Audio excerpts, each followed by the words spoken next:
శ్రోతలకు కథాలహరికి స్వాగతం. ఈరోజు మీ ముందుకు తీసుకురాబోయేది తాబేలు కథ. అడవిలో ఓ పులి ఉండేది. దానికి అందరూ భయపడేవాళ్ళు. దానికి కోపం ఎక్కువ అంటూ మిగతా జంతువులు అనుకునేవి. దాని దగ్గర విధేయులుగా ఉండకపోతే మాత్రం వాటి ప్రాణాలు తీసేస్తుంది. అట్లాంటి పులి అది. ఓ రోజు పులి దారిలో వెళ్తోంది. జింకలు, నక్కలు, దుప్పులు పరిగెడుతున్నాయి. అయితే ఒక తాబేలు మాత్రం మెల్లగా నడుస్తోంది. తల బయట పెట్టి దర్జాగా తిరుగుతోంది. గడ్డిని తింటూ నడుస్తోంది.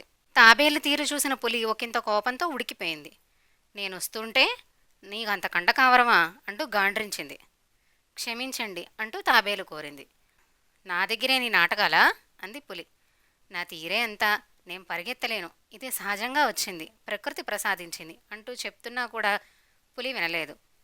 కోపంతో తాబేలు నోటగరుచుకుని పరిగెత్తింది. తాబేలు భయపడి తన కాళ్లను తలను చిప్పలోపల పెట్టుకుంది. పులి పరిగెడుతూనే ఉంది. తాబేలు భయపడిపోయింది. చీకటి పడింది. అయినా తాబేల్ని వదల్లేదు పులి. అబ్బా, నోరు నొప్పెడుతోంది అంటూ ఈ తాబేల్ని కిందకి విసిరేసింది.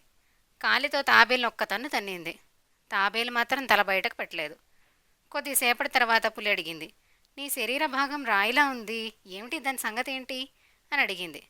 దానివల్లే నేను బతుకుతున్నానండి, వదిలేయండి అంటూ క్షమాపణలు కోరింది. ఈ పైభాగం పెంకు మెత్తగా కావాలంటే ఏం చేయాలి అని ఆలోచించింది. ఈలోపు తాబేలు మిత్రుడైన నక్క అక్కడికి వచ్చింది.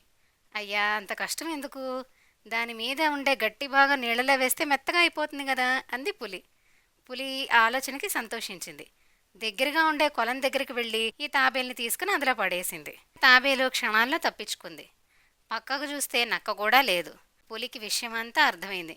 అలా నక్క తెలివితో తన స్నేహితుడి ప్రాణాలు కాపాడింది. ఈ రోజుకి కథతో ముగిద్దామండి. తిరిగి ఇంకొక కథతో కలుద్దాం.